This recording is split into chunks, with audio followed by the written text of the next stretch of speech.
पिता और पुत्र और पवित्र आत्मा के नाम पर आमीन। यीशु मसीह में प्यारे भाई और बहनों, आज हम होसाना का पर्व मना रहे हैं। यूहन्ना के सुसमाचार के 12वें अध्याय के 12 से लेकर 19 तक के इस वचन पर आज हम मनन चिंतन करते हुए इस पर्व का महत्व समझेंगे। बहुत से यहूदी, खासकर महापुरोहित और फरीसी यीशु मसीह से घृणा करते थे। वे उन्हें मारना चाहते थे। उसके कुछ प्रधान कारण ये थे कि यूहन्ना के सुसमाचार 5वें अध्याय के 18वें वाक्य में ईसा मसीह ने ईश्वर को आबा कहकर पुकारते हुए अपने आप को ईश्वर के बराबर कर दिया, और तब से यहूदी उन्हें मारने की फिराक में थे, ऐसा हम पढ़ते हैं। दूसरा कारण था कि अक्सर वह साबत के दिन रोगियों को चंगाई देते थे, तो साबत का लंघन, इसे वह बड़ा पाप मानते थे। तीसरी बात, सिर्फ और सिर्फ ईश्वर अर्थात यहोवा को ही पापों से मुक्ति देने का अधिकार है, लेकिन कुछ जगहों पर ईसा मसीह ने रोगियों को चंगा करते हुए तुम्हारे पाप क्षमा हो चुके हैं ऐसा किया, और इसे वह ईश निंदा मानते हुए ईसा मसीह को मारने की फिराक में थे। और अंत में दो प्रधान कारण जिनकी वजह से उन्होंने ईसा मसीह को क्रूस पर चढ़ाया, वो दो कारण थे। पहली बात, यरूशलेम के मंदिर को उन्होंने शुद्ध किया, क्रय विक्रय करने वालों को वहां से उन्होंने दौड़ाया। और दूसरी बात, एक राजा की तरह वे यरूशलेम नगर में प्रवेश करते हैं, जिसे हम आज याद करते हुए उस घटना का अर्थ समझने की कोशिश कर रहे हैं। तो ईसा मसीह की ये दो अंतिम के जो कार्य थे, इसकी वजह से ईसा मसीह को मारने का उन्होंने दृढ़ निश्चय लिया और ईसा मसीह को उन्होंने गिरफ्तार करवाया। चारों सुसमाचारों में इन दो घटनाओं को हम देख सकते हैं। तो हम ध्यान दें कि यरूशलेम नगरी में गधे या गधे के बछड़े के ऊपर सवार होते हुए ईसा मसीह क्यों आए, इसका अर्थ क्या है। पुराने नियम में हम ये देखते हैं कि नबी न केवल अपने शब्दों के द्वारा बल्कि अपने एक्शन से कुछ बातें जताना चाहते थे। उदाहरण के लिए राजाओं के पहले ग्रंथ के 11वें अध्याय के 30वें और 31वें वाक्य में हम ये देखते हैं कि अहिया नबी ने अपनी एक नई चादर को सामने लाकर उसके 12 टुकड़े किए और यरोबआम से कहा 10 टुकड़े ले लो, क्योंकि इस्राएल का प्रभु ईश्वर यह कहता है, मैं सोलोमन के राज्य के 10 वंश उसके हाथ से छीनकर तुम्हें देता हूं। 12 वंश से 10 वंश को छीनकर यरोबआम को देने को प्रतीकात्मक रूप से जताते हुए अहिया नबी ने अपनी चादर के 12 टुकड़े करते हुए 10 टुकड़े यरोबआम के हाथ हवाले किए। तो इसके द्वारा एक बड़ा सत्य, जो होने वाली घटना है, उसके लिए दूसरों को सावधान कर रहे हैं। इसीलिए ईसा मसीह क्यों गधे पर सवार होकर आए और क्यों जैतून की डालियों से लोगों ने उनका स्वागत किया, वो इससे क्या जताना चाहते हैं, इस बात को हम समझने की कोशिश करें। क्या है इस प्रतीक का अर्थ? सबसे पहली बात तो किस समय उन्होंने ऐसा किया, इस बात पर हमें गौर करना है। यह पास्का पर्व का समय था। यूहन्ना के सुसमाचार के अनुसार, जो कि इतिहास से बहुत ही करीब है, ईसा मसीह 6 दिन पहले ही, पास्का पर्व के 6 दिन पहले बेथानिया ग्राम में आए। पास्का का पर्व इस्राएल की मुक्ति को याद करने का समय है और ईश्वर को धन्यवाद देने का समय है।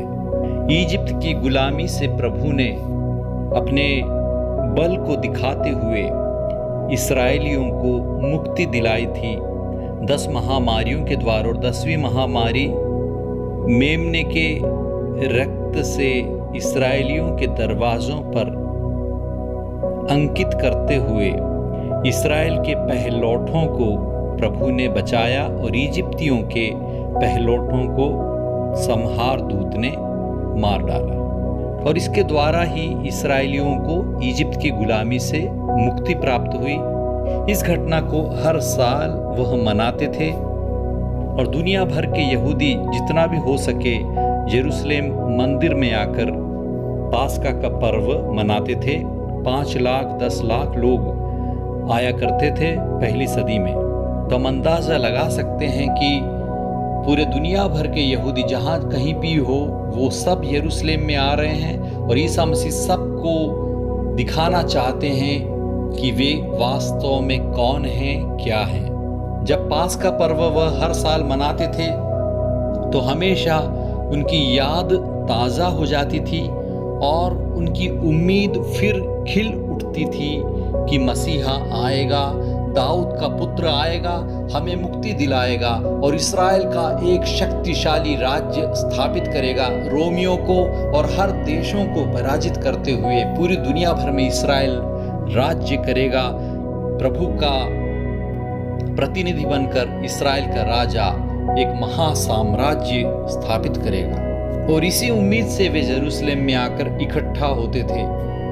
3-3.5 साल तक ईसा मसीह ने लोगों से यही कहा था कि किसी से ये नहीं बताना कि मैं ही मसीहा हूँ, लेकिन आज ईसा मसीह खुद बताना चाहते हैं कि मैं ही मसीहा हूँ। अब समय आ गया है तुम्हें समझने का।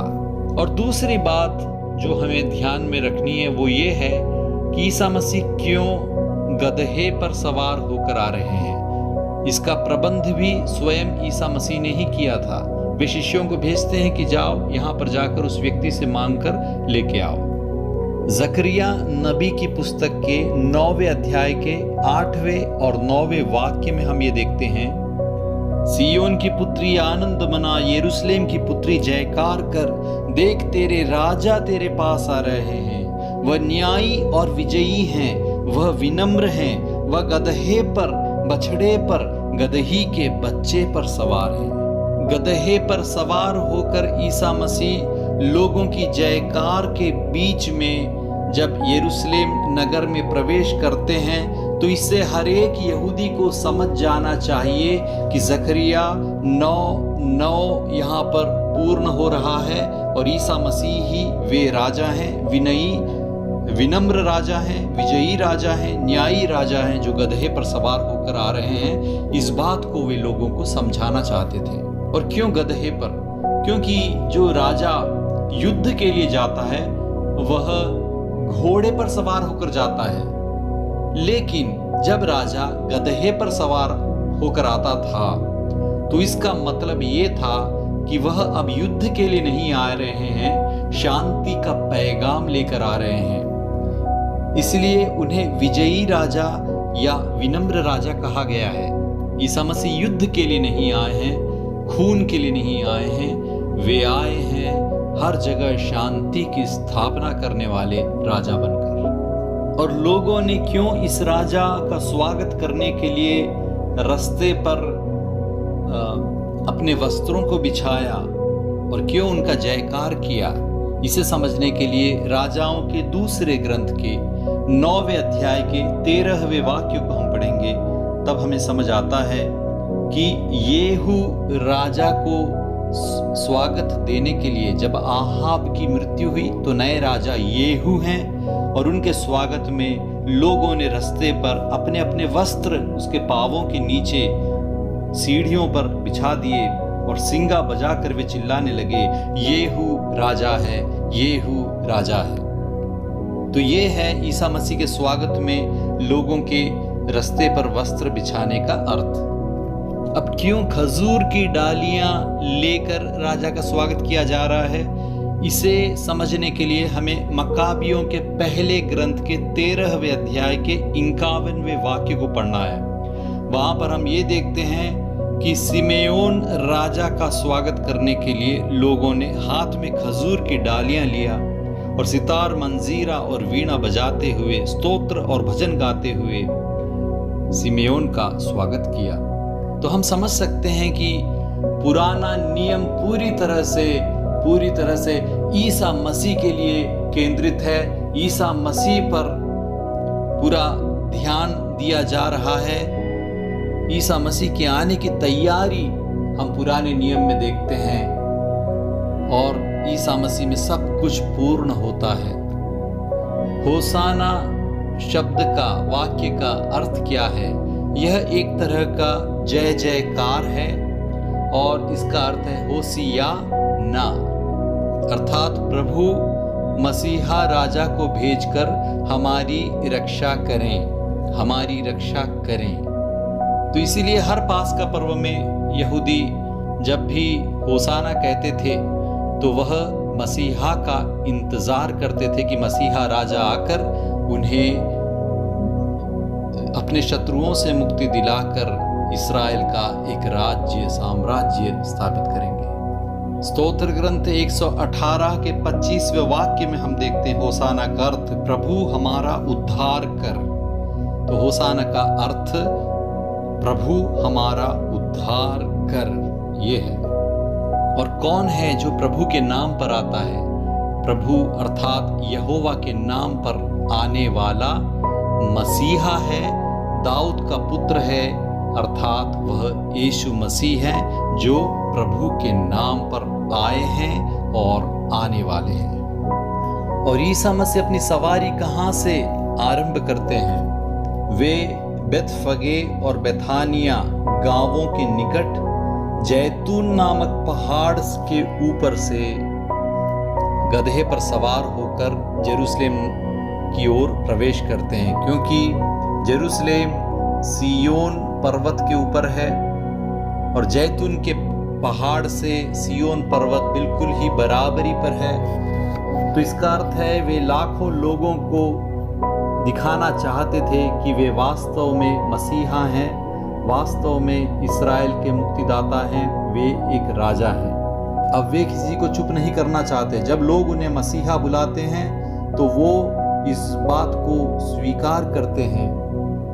वे चाहते थे कि पूरी दुनिया से आए हुए यहूदी उन्हें मसीहा मानकर उन पर विश्वास करें। वे उन्हें सबसे आखिरी का एक मौका देना चाहते थे ताकि वे उन पर विश्वास कर सकें। इसलिए उसके ठीक पहले उन्होंने सबसे बड़ा चमत्कार किया, लाजर को पुनर्जीवित करते हुए, ताकि लोगों का विश्वास उन पर बढ़े। आए हम यीशु मसीह को अपना राजा माने, अपना मुक्तिदाता माने और उन पर विश्वास करते हुए, उनकी आज्ञा का पालन करते हुए उनके प्रति अपने प्रेम को जताएं, प्यार को जताएं और उनके बताए मार्ग पर चलते हुए ईश्वर के नाम की महिमा गाएं। हम भी आज होसाना गाते हुए चिल्लाएं, होसाना, प्रभु हमारा उद्धार कर। आमीन।